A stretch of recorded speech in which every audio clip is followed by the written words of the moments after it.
Assalamualaikum warahmatullahi wabarakatuh. Di sini kami dari kelompok 1 akan menjelaskan tentang pengertian, unsur-unsur, serta jenis pendidikan. Pendidikan menurut bahasa berasal dari bahasa Yunani, yaitu pedagogi yang berarti pendidikan, dan pedagogiek yang berarti ilmu pendidikan.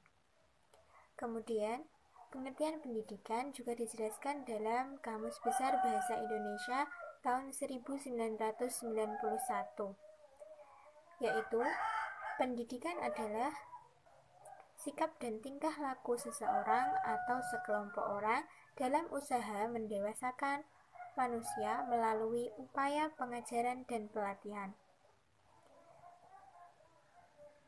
Sedangkan menurut John Dewey, pendidikan merupakan proses pembentukan kemampuan dasar yang fundamental, baik menyangkut daya pikir atau daya intelektual maupun daya emosional atau perasaan yang diarahkan kepada tabiat manusia dan sesamanya.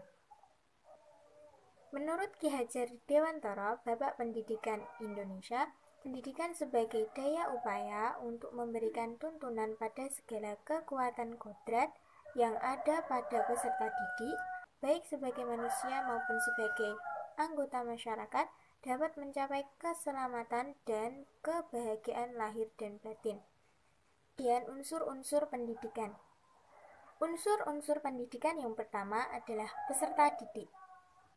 Merupakan orang yang berusaha mengembangkan potensi diri melalui proses pembelajaran yang tersedia pada jalur, jenjang, serta jenis pendidikan tertentu. Dalam dunia kuliah, peserta didik di sini adalah mahasiswa. Unsur yang kedua, pendidik.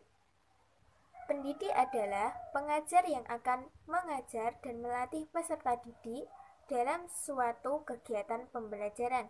Dalam dunia kuliah, dosen adalah pendidik. Unsur yang ketiga, interaksi edukatif. Interaksi edukatif merupakan komunikasi timbal balik antara peserta didik serta pendidik yang terarah pada tujuan pendidikan.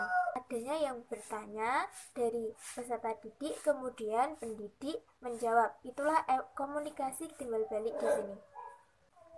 Unsur yang keempat, materi atau isi pendidikan. Merupakan materi-materi yang diajarkan dalam proses pembelajaran yang bertujuan agar peserta didik secara aktif mengembangkan potensi dirinya ke arah yang lebih baik lagi.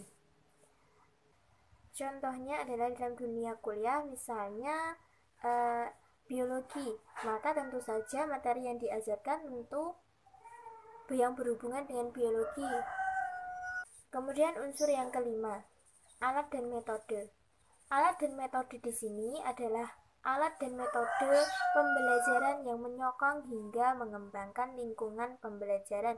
Misalnya metode pembelajaran kimia, yaitu dengan praktikum sederhana, kita bisa menggunakan alat-alat yang ada di lab kimia. Kemudian unsur yang terakhir adalah lingkungan pendidikan. Merupakan tempat manusia berinteraksi timbal balik sehingga kemampuannya dapat terus dikembangkan. Mungkin bayangannya adalah di sini bisa dicontohkan sebagai lingkungan pendidikan, ya sekolah, universitas atau kampus.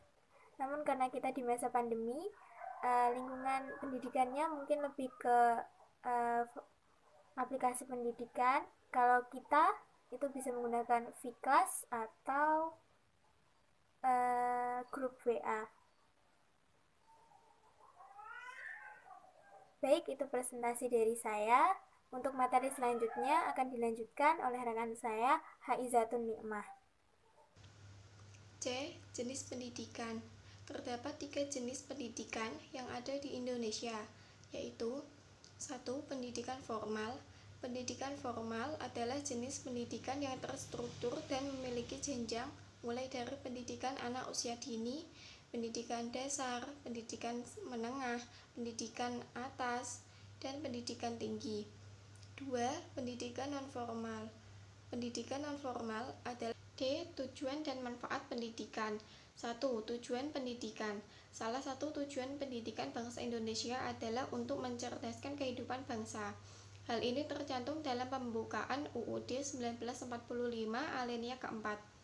2. Manfaat pendidikan. Manfaat pendidikan menurut El-Fahmi adalah sebagai berikut. A. Mendapatkan ilmu yang akan dibutuhkan untuk masa depan. B. Belajar di luar sekolah bisa menambah wawasan yang lebih luas. C. Melalui ilmu dan wawasan yang lebih luas, kita dapat meraih cita-cita yang kita impikan. D. Menjadikan manusia memiliki budi pekerti yang luhur sesuai dengan pengertian dan tujuan pendidikan. Pendidikan sangatlah bermanfaat bagi kehidupan semuanya agar menjadi manusia yang seutuhnya, karena sejatinya pengertian pendidikan adalah sebagai alat untuk mencerdaskan kehidupan bangsa dan negara. Terima kasih. Sekian video dari kami. Wassalamualaikum warahmatullahi wabarakatuh.